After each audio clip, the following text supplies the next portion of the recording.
What's up, YouTube? Shadow here with Bakura. Say hi. Hi.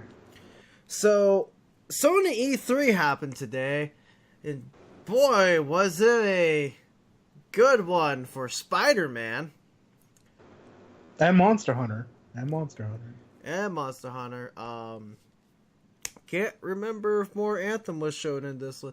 Honestly, we're not here to talk about that. We're Marvel vs. Capcom Infinite. You go ahead and start in on this because you're more of the fighter game here. Alright, so we watched let's preface it with this. We watched Microsoft's E3. Fine. Whatever, They showed Anthem, which is kind of cool. A lot of the games they did show were not exclusive to Xbox, which I find kind of funny, but we watched Bethesda's, okay, whatever. Sony comes up. All right, it's like, we're waiting. We sit through Days Gone. We sit through Dad of War, I think was shown. No, Dad of War was shown after, my bad. We sit through a bunch of these VR games we don't give a flying fuck about. And it's Marvel.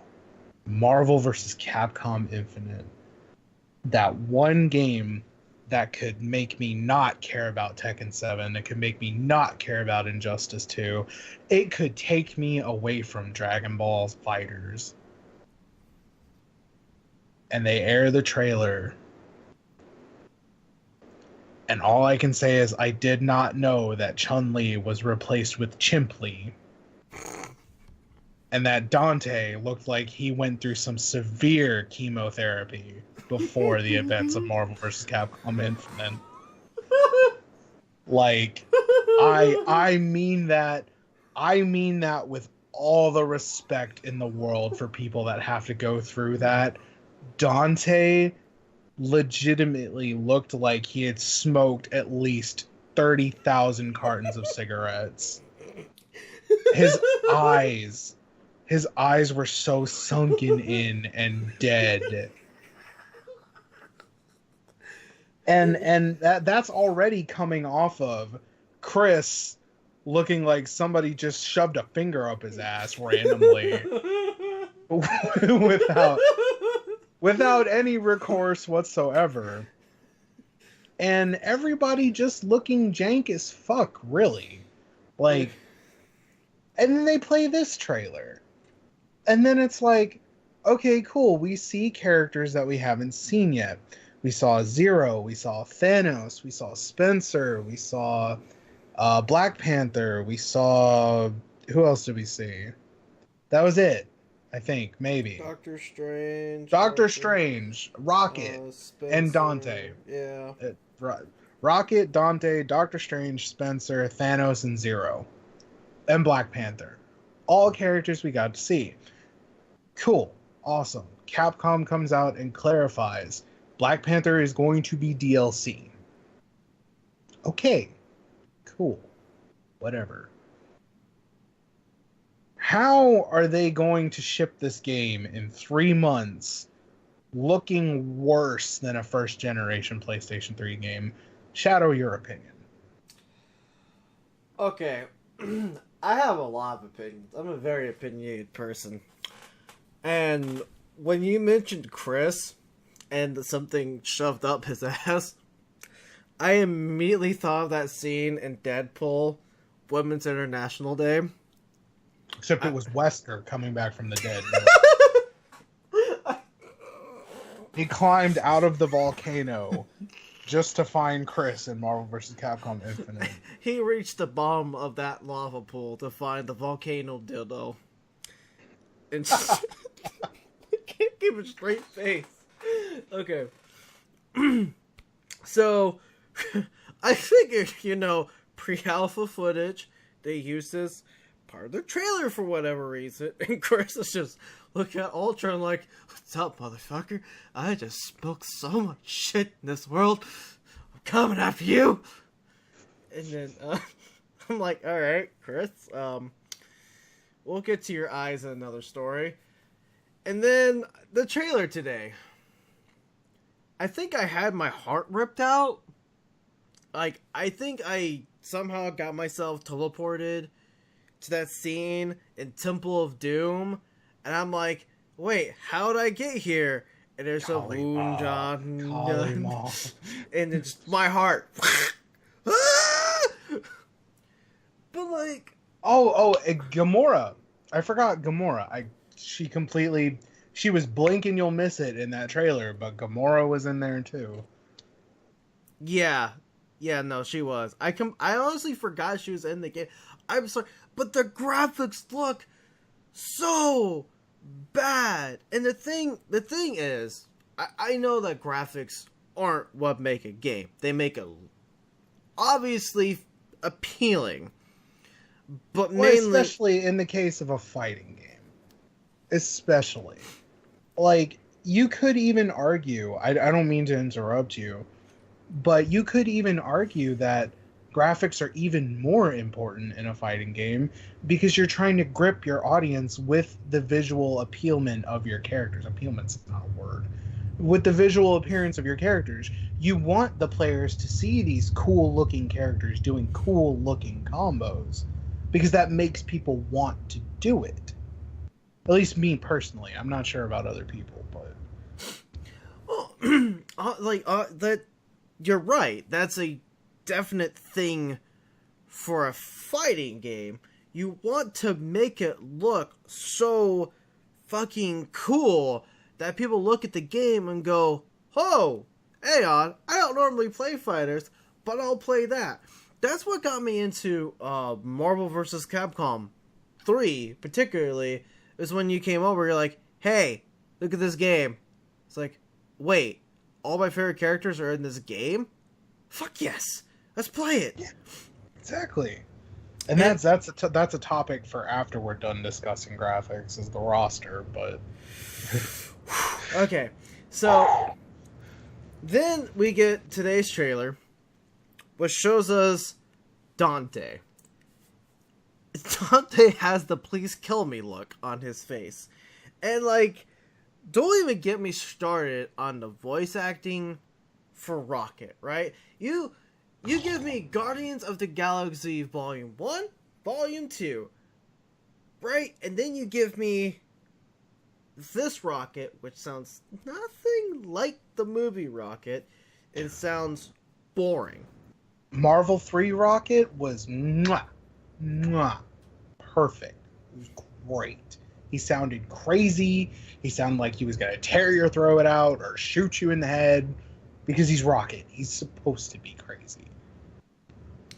And then you get to Chun-Li. Oh, Chimply. Like, okay, her face, first of all, holy shit. If you told me that is who I had to spend the rest of my life with, I would stick a bag on that face faster than you could go shit. Oh, man. And then what's sad is Chun-Li is probably one of the only characters from Street Fighter that I actually like. And I don't remember why I particularly liked her. Something she did in 4, I was like, hey, that's pretty fucking cool. But like, in this game, you look at her face. I can't even right now. People, let me put it to you this way. I don't really anymore. I played a lot of Street Fighter V, and Chun-Li was one of my main characters. People complain about the way she looks in that game. At least she looks like Chun-Li in that game. Hang on a second.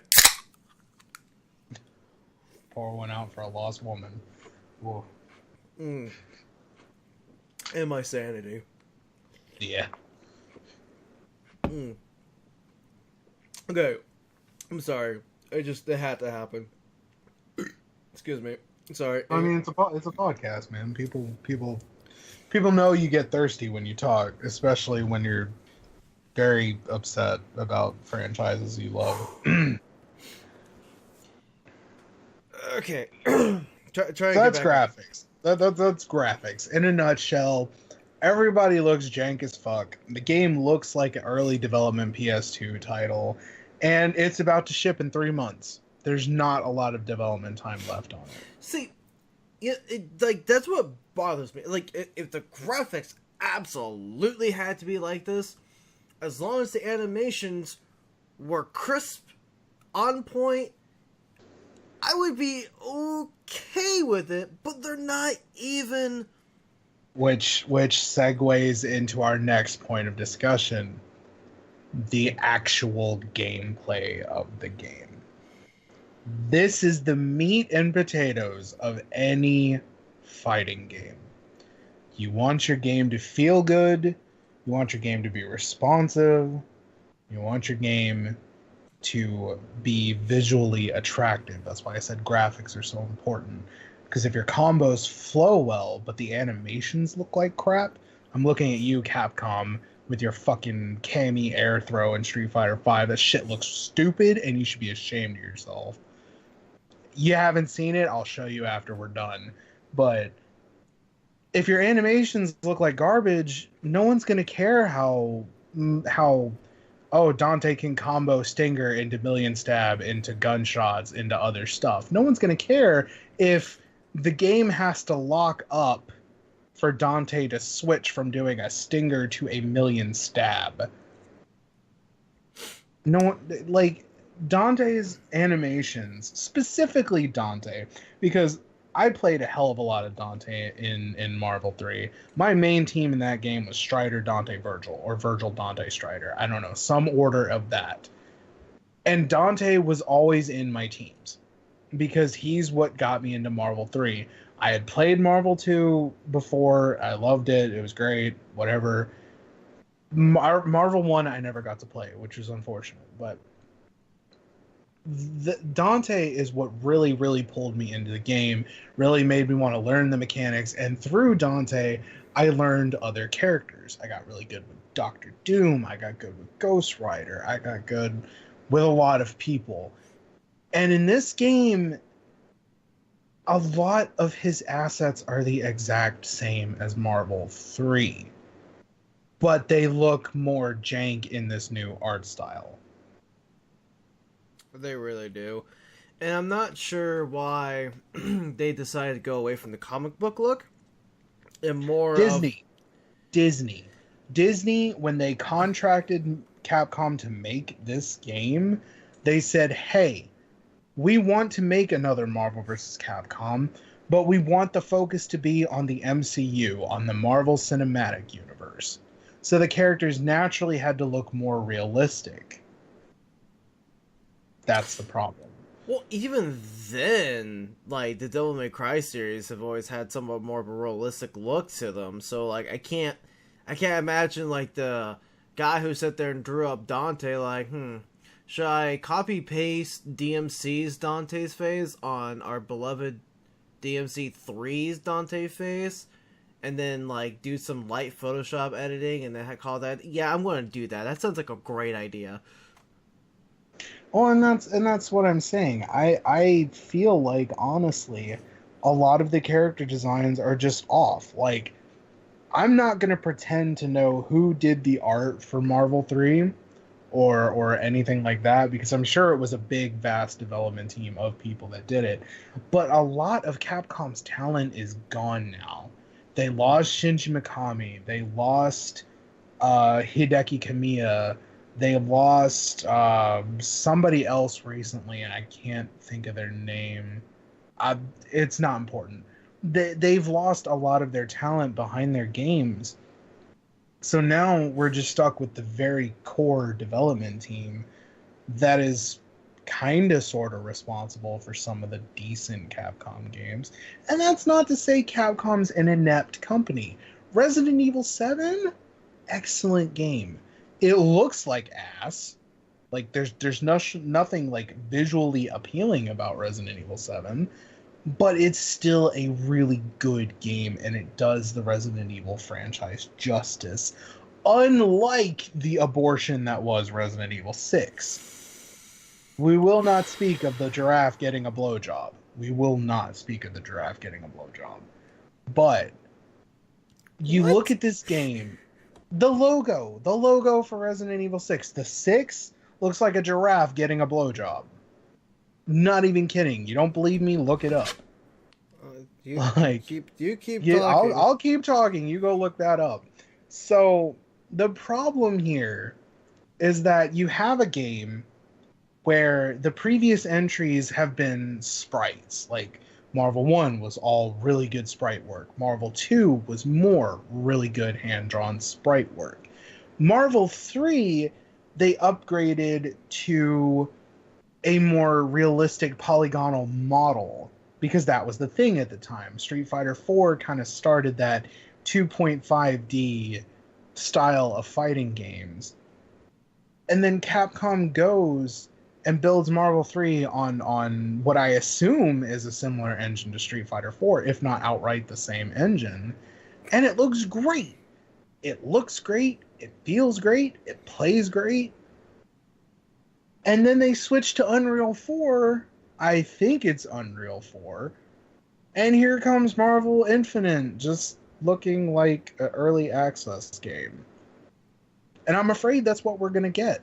I'm afraid that that's what we're going to pay for come September 19th is we're paying for an early access game. And I mean that from a purely visual and gameplay point of view. I can't tell you how much content is going to be in Marvel Infinite. Not a lot of people might know, but Street Fighter V didn't ship with an arcade mode. It didn't even ship with a versus CPU mode. Are you? It had no, I'm not kidding. It had survival and online ranked and player matches. That was it. Oh, and lobbies. Oh boy, lobbies. But it shipped with character story modes, quote unquote, which basically amounted to cutscene, one fight, cutscene, end of character story. Some characters you might fight 2 people, you might fight 3, you're not sure. But it was never fulfilled. It was never a big thing. And then they dropped the full story mode later as granted free DLC, which is a godsend from Capcom. But they dropped the story mode DLC, and even that wasn't very fulfilling. And to be honest, I can't even remember a thing that happened in it. I played it. I played it all in one sitting, and I cannot remember a damn thing that happened in it. But even then, a lot of the criticisms lobbed at Street Fighter V can be easily applied to Marvel vs. Capcom Infinite. We're still not sure if the game is going to play super great or not. There is a story mode demo. I haven't gotten to play it yet. Shadow hasn't gotten to play it yet. But from what we've seen, at least, of the gameplay, it does look functional. It looks very bare bones, but it does look functional. So you have to ask yourself, Shadow, as a player, is a functional game okay with you? Or would you prefer if they delayed it a couple more months and polished it? I would rather have a polished title because I'll be honest, I am really tired of all these incomplete games coming out. And I say coming out, that has come out, that has had content added to it, that has been clearly cut from the game. Because, like, I think earlier you mentioned Far Cry 4, or I was maybe talking with someone else, but there was a side mission that was, like, considered a pre-order bonus or some shit like that, where you could tell that was the mission cut out of the game. And because he didn't do anything with that character afterwards. And then my biggest complaint with the 360 generation was Destiny, honestly. Because, especially with all those data mines finding all of that data sitting in there, just waiting for a single line of code to, like, unlock it, that bothered me. And then, like, they're already talking DLC for a game that's not even released. Like, not even pre-order bonus.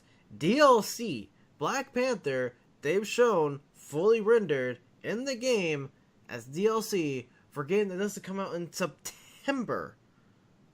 Are you Sigma too. Sigma too. Don't forget, him and Ultron are the main villains. wait? Sigma's a DLC character? Sigma's a DLC character. He was the first one announced. Are you fucking kidding me? No, Sigma He's is one of the main DLC. villains in the He's game. the exactly. And now we come to the head of the bush here. This is the same kind of DLC fiasco that happened with Street Fighter Cross Tekken. Street Fighter Cross Tekken had a terrible launch. It was an awful game, tons of bugs wrong with it. It was fun, but the problem is data miners found all of the DLC characters already locked on the disc. But Capcom still felt the need to charge, I believe it was $30 for all of them together. So you already paid full price for the game. You're paying close to $100 for characters that were already locked on the disc. And it makes me wonder if Sigma is the main villain along with Ultron and Black Panther. We've already seen both of them in the story, but they're DLC characters. Does that not make you think maybe Marvel's going to have DLC locked away on the disc as well? Probably. I mean, if they already got two characters on the disc that are already going to be blocked off by DLC, man, just like discussing this more and more makes me not want to get the game more and more because it looks like ass. Even in the gameplay trailers, the movesets of particular characters look somewhat janky, and the fully rendered cutscenes look like ass. And then we're already talking DLC for a game that's not coming out until September. And that's just covering two of our main points of discussion here. We talked graphics, we talked gameplay. Let's get into the roster now. Let's talk about these jank ass characters that we have access to. So there was a leak list that leaked about 2 or 3 weeks ago now, I think, maybe closer to a month. I honestly couldn't tell you. I paid it no mind because leaks are not always 100% right. Obviously, it's really up in the air until a credible source comes forward and you're like, okay, I can believe that person. Injustice 2 already had its entire roster leaked before the game came out, and all of it was 100% true. All of it. Tekken 7 had already been out in Japan for 3 years, so we knew what the roster of that game was going to be. Marvel vs. Capcom Infinite is the latest one to have that happen, and so far, the leak lists have proven true, with the exception of Zero. I believe Zero was not mentioned on any of the previous leak lists. Perhaps Black Panther as well. I want to say he was on one, but like I said, I really didn't pay any mind to the leak lists. I looked them over. I was just as disappointed as everybody else was when we first saw it. And now it really does seem like we're just getting more and more disappointments left and right. How do you feel about the roster so far? How do you go from having like the biggest roster from Ultimate Marvel to this, like, I'm trying so hard not to like cuss at every interval here, but how do you go from a large roster from Ultimate Marvel to a next gen fighting game, Infinite, mind you, like in the name, Infinite, and the roster is what, half its size, if that? I think I'm not 100% sure. I know UMVC3 had a lot of characters. The funny thing is this game is not even releasing with the same amount of characters as like Injustice 2. Injustice 2 has 32 characters? Something like that. Something like that, yeah. I want to say 32 characters, something like that. Marvel Infinite is launching with a piddly 27 characters. 27. I think even Tekken 7 launched with more characters than that. And they're only getting 3 DLC characters. Mm-hmm. Hell, It's fucking Street Fighter 5. Street Fighter 5 only had 16 characters at launch, but by the end of this DLC season for Street Fighter 5, it will have the same amount of characters that Marvel versus Capcom Infinite will have when it comes out. what's sad is that the fire packs for Injustice 2 has 3 characters per pack, and they're doing 4? 3 or 4? 3 of them, I'm pretty sure. 3. Because there's 9 DLC characters. Yeah, so and what is Marvel vs. Capcom Infinite have? 6 DLC characters. We know 2 of them already are Sigma and Black Panther. And if the leak list prove true, another one is Venom. Then we don't know the other 3 characters. Yeah. Which I'm speaking of which, let me just take a second to actually say something positive about the game. If they can do Venom and they can do him right, I may have to get the game. Because I've been waiting for Venom to be in Marvel again ever since I played him in Marvel 2. And that'll be great. Like, don't get me wrong. There are characters I'm looking forward to. Jeddah, I really want to see Jeddah in this game. It'll be cool to see more Darkstalkers representatives that aren't Morrigan, Felicia, or Shenko as much as I like them. Give the other Darkstalkers a chance. Where's John Talbane?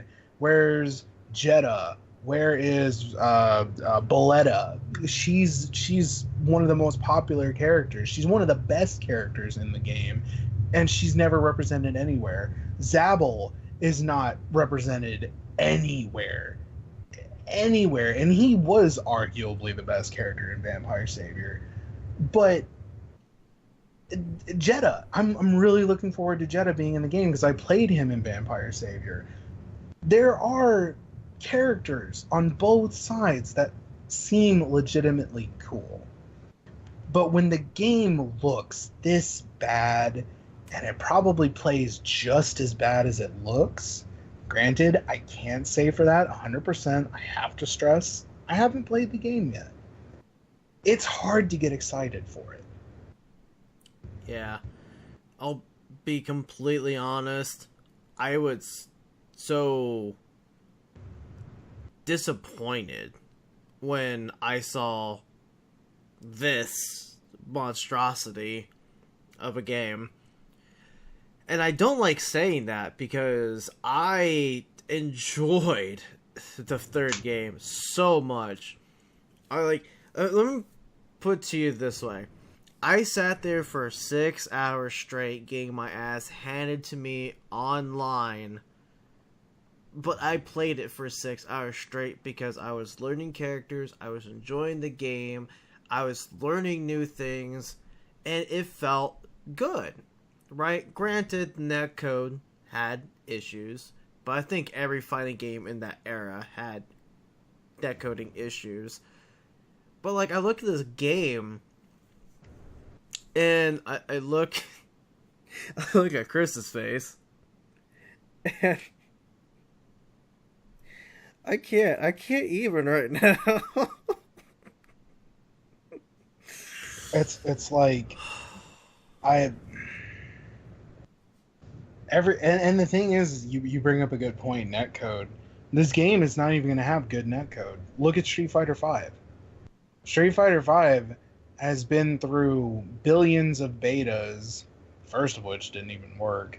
It's been through 3 or 4 online betas now, and then just here recently, they had a beta to test their new netcode.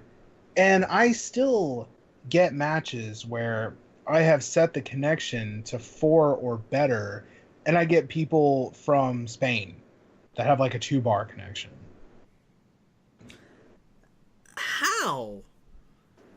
Exactly. I don't know if it's so much Capcom's jank netcode or if it's jank matchmaking at that point. because I'm not going to pretend to know the science behind online matchmaking.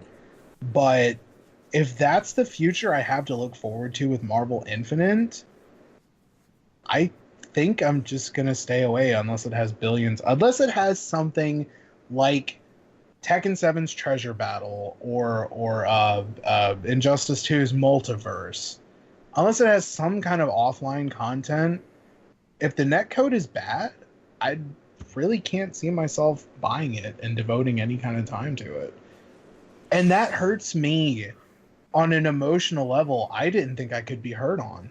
It's I love Marvel. That game defined that game along with Blaze Blue and Guilty Gear defined who I am as a gamer and really shaped kind of the future of genres that I liked because that's what I played. I played fighting games. I studied fighting games. I learned fighting games at a base level. I still can't tell you how to read frame data. I'm working on that. But I lived and breathed these games when I played them. I can never go to tournaments. There's nowhere. I live in bumfucked Arkansas in America. There is nowhere around here that holds fighting game tournaments consistently enough for me to get really good. So I have to rely on online play to play people that are better than me, to play people who can teach me that the mistakes I'm making can be corrected if I just do this, or if I brush up on my execution, I can do this better. The game has to have a good netcode to facilitate that. And this game, I have no faith in its netcode because it's coming from Capcom. Which is really sad to say, right? Because Capcom was doing good, but the last good games I remember coming from Capcom was Marvel 3, Resident Evil 5. That's all I can think of, honestly. Dragon's Dogma was okay. Specifically, Dark Arisen was okay, but that game got very annoying very quickly. The Monster Hunter games are great. I forget about Monster Hunter. The Monster Hunter games are great. Resident Evil, it really should have ended with 4. I'm not going to say I don't like 5 because you and I have played the hell out of 5, but it's not a good Resident Evil game. It is a good action game. It is not a good Resident Evil game. And, like, it upsets me because Capcom was one of those developers that I could be like, oh, a new Capcom title. Because I grew up on Resident Evil and Devil May Cry and stuff like that.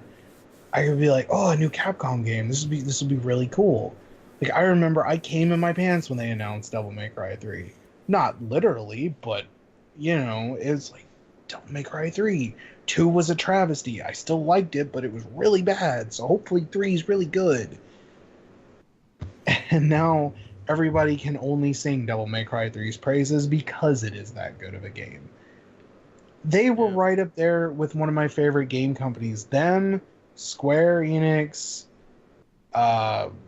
Atlas, and like Konami. Believe it or not, back in the day, Konami. Jesus Christ, Konami. That's a whole nother podcast right there. Oh yeah. But Konami did Metal Gear. They did Castlevania. What? I was gonna say, like, now that I'm thinking about it, the last Resident Evil game that I sat down and fucking enjoyed the ever living hell out of was Revelations on the 3DS. Yeah. Revelations 2 took a shit all over a bunch of beloved characters. And it... Yeah, exactly. And then we had Umbrella Corps. Do you remember that game? Oh... Not Operation Raccoon City, We're not going to talk about Operation Raccoon City. We're going to talk about Umbrella Corps. I bought that game. You did? I own that game. I didn't even know I owned that game until I looked through my library the other day, and I was like, I own Umbrella Corporation? Really? Really?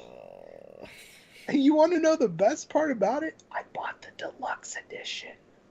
How? Were you drunk? You don't drink. What did you smoke? I can't remember. The game is that bad. I blocked it from my mind.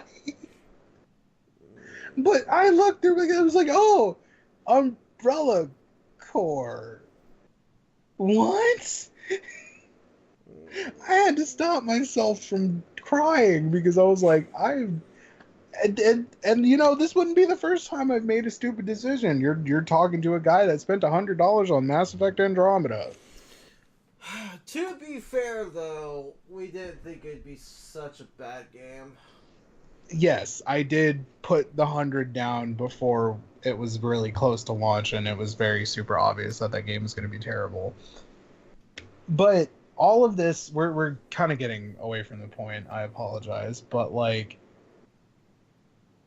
Marvel vs. Capcom Infinite has fallen into the same trappings that all modern day games have fallen into, where developers are lazy and they just want to release a product, make their money off of it, and then fix the problems later through hot fixes and patches.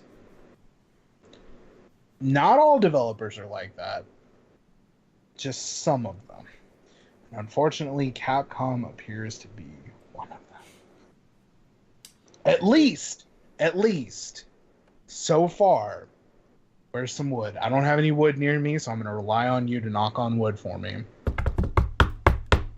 Thank you. At least, so far, Marvel vs. Capcom Infinite is not mired in esports shit.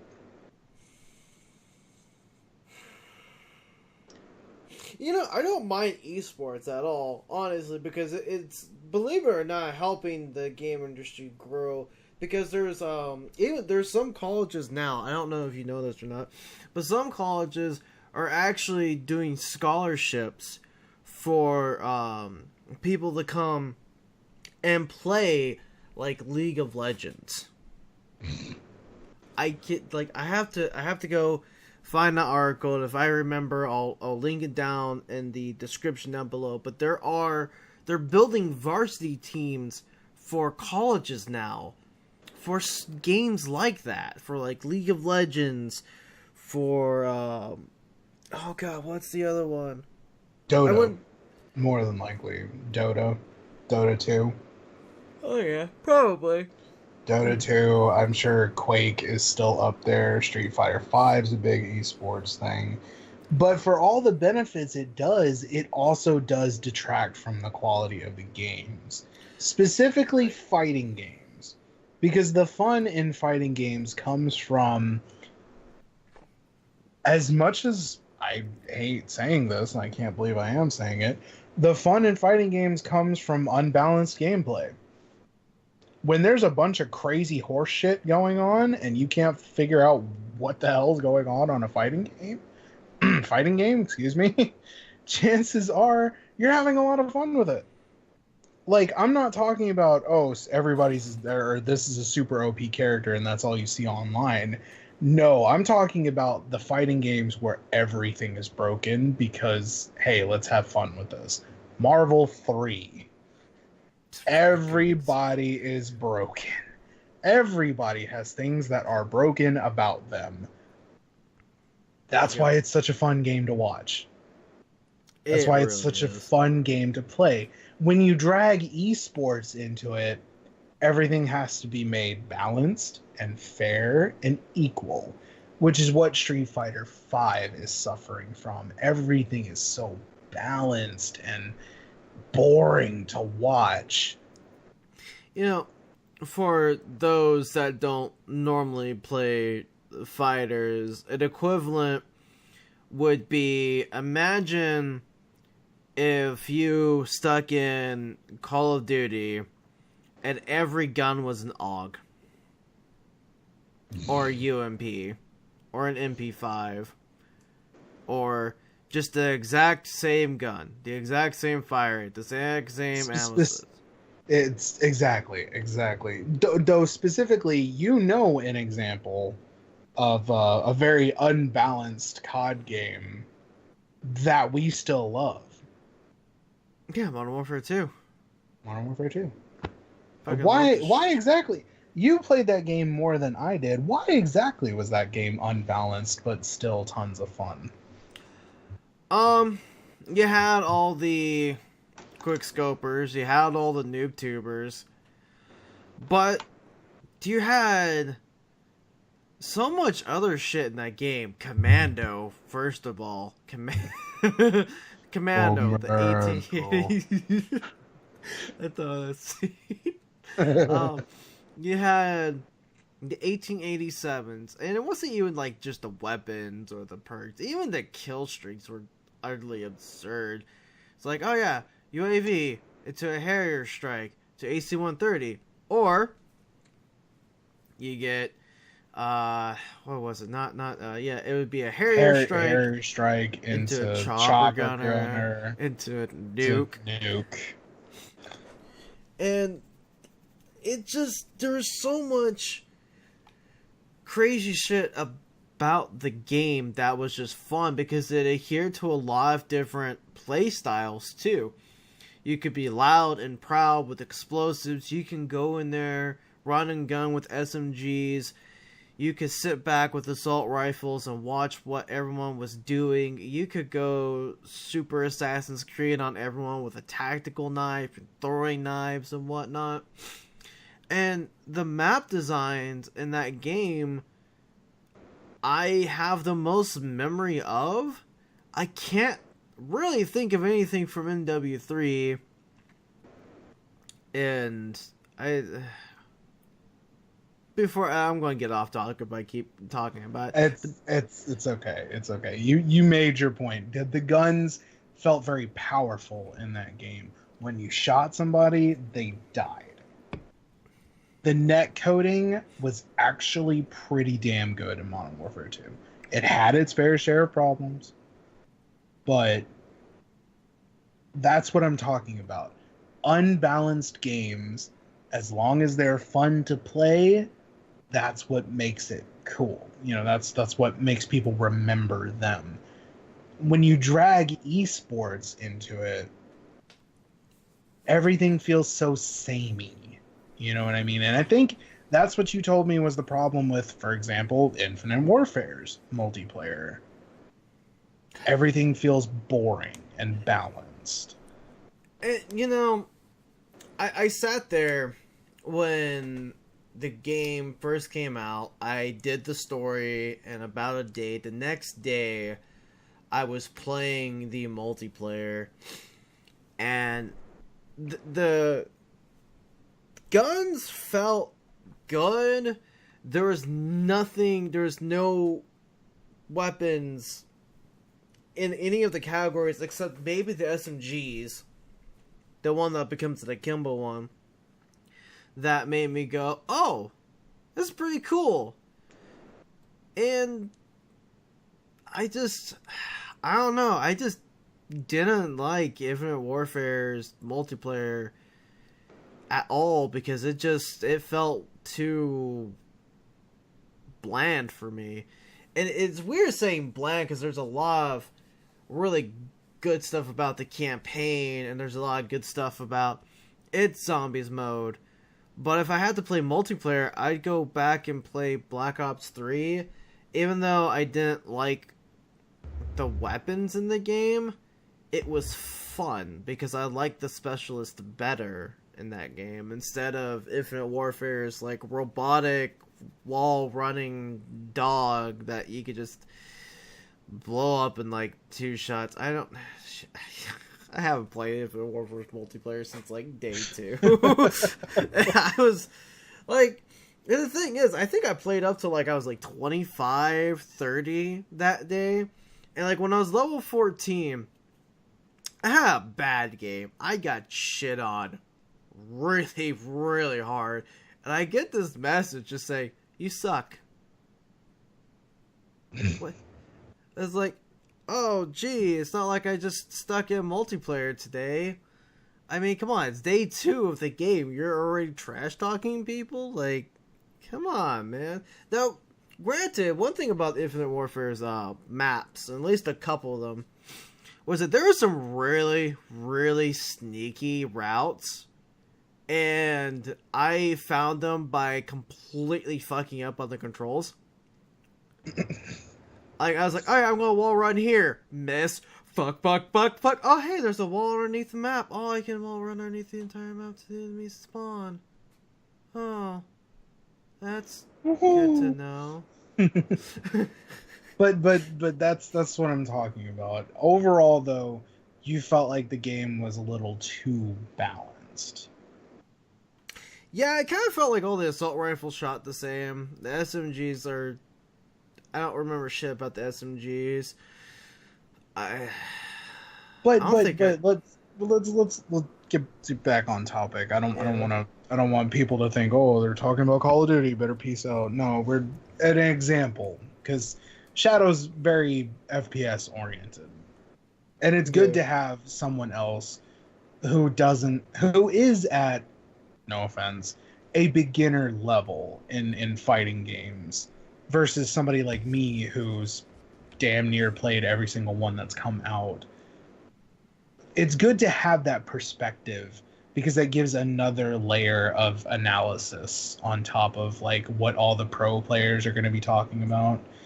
And speaking of balance, that actually brings me to a discussion topic that we should cover since we're talking about Marvel vs. Capcom Infinite. Accessibility is a part of balance in fighting games. And Capcom saw fit, I don't know if anybody's seen this, but Capcom, if you don't know, they decided that auto combos needed to be a thing in Marvel vs. Capcom Infinite. They decided that mashing square or X, if you're on the Xbox, I don't know if Infinite's coming out on the Xbox or not. I'm sorry if it's not. Actually, you're probably better off if it isn't. Mashing square gets you a full combo. And I don't just mean 1, 2, 3 combo ender. I mean 1, 2, 3 launcher, 1, 2, 3 in the air ender. Which you can follow up with the assist and restart. With an assist and restart, or a hyper if you want to spend meter. And there's easy hyper inputs. There's easy Shoryuken motions now. Down, and a button. Now, I'm not aggravated with that one because, I mean, I've seen what bad PS3 controllers can do to someone's sanity for a fighting game. Blaze Blue. But there was an auto combo system in Persona, and I fucking love Persona, and it turned me off that fighting game really quick. Because you go online and that's all anybody's doing. Yeah, I sat there, and I think you and I spent at least 3 hours of just practicing, learning stuff, figuring out different combos. And I typically don't fight people online in fighting games. But Marvel is probably what changed my opinion of that. And I got Persona, led Persona, went online, and I think like the first 5-10 matches was just auto combos with you. And it was absolutely annoying as shit. And I shelved the game, and I'd look at it every now and again, and I just shed a tear. Now, there is a really good video, and if you want to link it, you totally can. A guy named Max. So if you haven't subscribed to him, you totally should, because he's actually a really cool dude. Max talks about this a lot in his video talking about accessibility in fighting games. And I have to say, I generally agree with a lot of the points he made. Accessibility is not a bad thing if it's handled correctly. Marvel vs. Capcom Infinite is not handling it correctly. It's not teaching anybody anything at all. And I feel like it's going to ruffle the feathers of the pro players because I feel like they're going to be doing motions super quick on the controller, and they're going to hit one button too many times by just some accident, and it's going to cause a lot of frustration. So I really hope that's an option you can turn off, or at least have, like, before you start the battle, you can maybe, like, cycle through between, like, beginner mode or just normal mode controls. Yeah, kind of like how Guilty Gear and Blaze Blue have normal and stylish that you can switch between. Something like that would be nice. But it's like we were watching the gameplay introduction video by Peter Rojas, Combo Fiend, and he was describing all the stuff in this video, and then he talks about the auto combos, like just mashing square to get a combo, and then he ends that part with, "All right, that's all I have to tell you about Marvel vs. Capcom Infinite. I can't wait to see how you've all advanced when the game comes out." And I scoffed and said, no one's going to advance because they'll be too busy pressing square the entire time. Yep. It's legitimately a problem because you want players to learn your game. You want players to play online against other people, but if they can just fall back to square, square, square, square, square, square, square, square, square, square, square, square, square with every character and get a damaging combo, be it high damage or low damage, it doesn't matter, then it's a problem. Now you can argue the point and say, oh, well, as a good player, you should adapt and be able to see that. And you're totally right. By the end of day one, you will be able to tell the people who know the game and the people who are just spamming square online. And the people who are good at the game will find ways to counter it and they will beat people. That's the problem. They are beating people who are casually just playing the game. Casually, I hate saying the word casual because I know it attracts those kind of people, but people who are just trying to get into the game and may not know what they're doing just yet. And then you drive those people away. That not only affects a newcomer's experience, but it affects pro players too, because that means less online population. It becomes harder to find games, and the snowball just goes from there, essentially.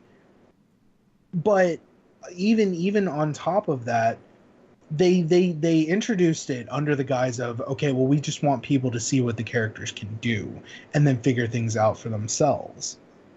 People aren't going to do that. You can lead a horse to water, but you can't force it to drink. You can show people all day, oh man, look at this awesome combo that Captain America can do, or look at this awesome combo that, I don't know, Strider can do, and he can end it with an aerial super. That's really cool. They're just gonna keep doing it. Yeah. There's no incentive for them to stop.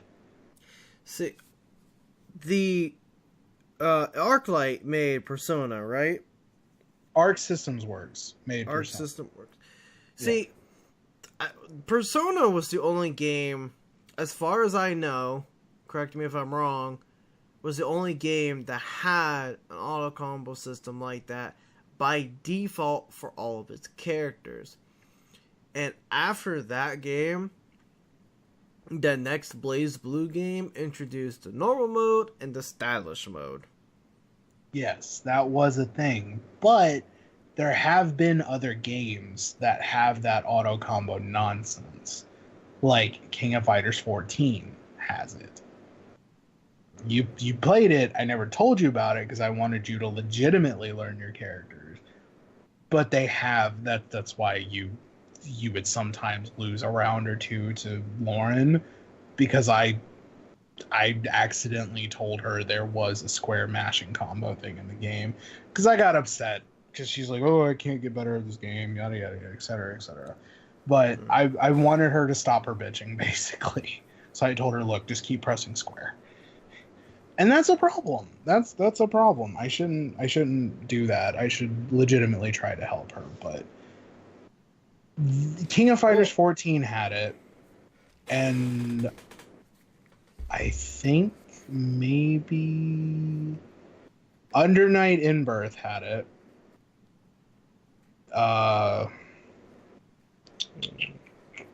Can't think of anything else off the top of my head, but those three for sure had auto combos. Yeah. I just, like, because even me, I don't play many fighting games, and rarely do I go out and buy fighting games. Like, I got my hands on Injustice, and I like playing Injustice, and I like learning the combos, and, you know, it's like, I would rather do that than mindlessly just hit a single button, because that's another problem with the auto combo system, especially, say, you and your friends get this game and all you do is smash square. You're going to get bored of it very quickly because you're not thinking hard. You're not thinking about different combos that you could be doing, how to counter one thing or another. You're going to be back up to one side of the screen, mash square, back up to that same side of the screen, mash square. You're not being creative, you're not learning, and it's going to get very boring very fast, and the fan base is going to dwindle out pretty quickly. Exactly. It introduces a lot more problems than it solves, is basically how it is at the end of the day. And I don't know, it's just, there's a right, like I said, watch Max's video. There's a right way and a wrong way to do accessibility. And much to nobody's surprise, Marvel vs. Capcom Infinite is doing it the wrong way. But I don't really have anything else to say. Do you have any other things you want to say about the game? Like, should we close out on some positive things at least, or... See, I'm trying to think of a positive because I've been trying to, for like the last like 5 or so minutes, I've been trying to think of how to wrap up this whole conversation, and I want to say something positive. Marvel exists. Like, It exists. It does. For the longest time. For the longest time after Marvel 3 came out, everybody's like, there'll never be a Marvel 4. Here it is. It does, however, make me wonder, because I was reading up on some of the information throughout our podcast. Disney did take the rights to make games, but they decided to drop it, which is how Capcom got the rights back. It's good. It makes me wonder if them seeing the state of the game the way it is, if they're going to maybe try to do some quality control before the game launches. Like, because there's what, 4? No, holy shit, 3 more months. 3 months and 3 days. Before this game comes out. And obviously, for a lot of stuff, like the models themselves would have to change. I think the style of the art is fine. The problem is the models themselves. And I think that if you can fix the models and make it look better, then that's definitely a chunk of the fan base that's going to be more happy. They can always go and re-record lines. They can always do updates for that. Destiny did that when they changed the Ghost voice actor. So there is hope for this game, and if not necessarily they aren't able to fix everything on its launch, at least sometime within the first couple months, a lot of these issues could potentially be fixed. And that's what I'm hoping for the most. I really hope that this doesn't kill Marvel vs. Capcom games, because like you said, it has been a long time, and I, along with a lot of other people, did not think that there was going to be another one. So if this dies before it even hits the shelves, it's going to be unfortunate. Honestly, this game has a hope. And that hope is that Capcom listens to the feedback that they are getting.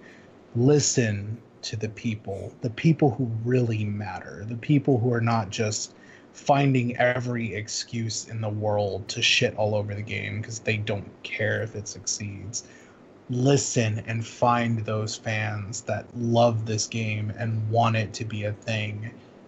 Listen to their voice and take their concerns and do something with them. I'm not saying appease everybody, because you never win when you try to appease everybody, but just keep an open mind in the development cycle. And this game can still, I have faith. We've done nothing this entire time but just point out things that are comedically wrong with the game. At my base, at my core, and in my heart, I feel like this game can still be salvaged. This game can still be what Marvel vs. Capcom is supposed to be. Because it's not like we want to shit on the game because we want to shit on the game. And honestly, like, I say we joked around. We talked about doing podcasts before, and we had a lot of different topics, but we never really felt that particularly strong with them. We never felt unified. We never felt 100% unified on a topic. Yeah. And so, yes, we've shit over this game, and it's because our criticisms are so high because the expectations for this franchise is high. And seeing it in this kind of state is depressing, because if this was like pre-alpha or whatnot, acceptable. But as it is now, just no, I can't accept this. Did they even announce that there was going to be a beta, speaking of? I know story mode, and that's it. That's as far as I know. That seems like such a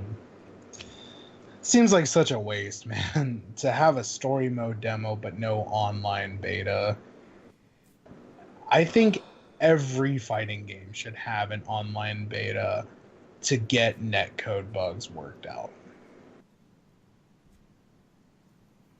I agree, honestly. But other than that, this has gone on for quite a while. For anybody that did stick around and listen to this whole rant, thank you. Thank you. Whether you agree with us, or you disagree with us, or you're a mixed bag like we are, thank you for listening to our opinion on this. And this was really nice to be able to get our thoughts out there for Marvel Infinite, at least for me. How do you feel at the end of all this? I feel a lot less like I want to rip someone's throat out about this game.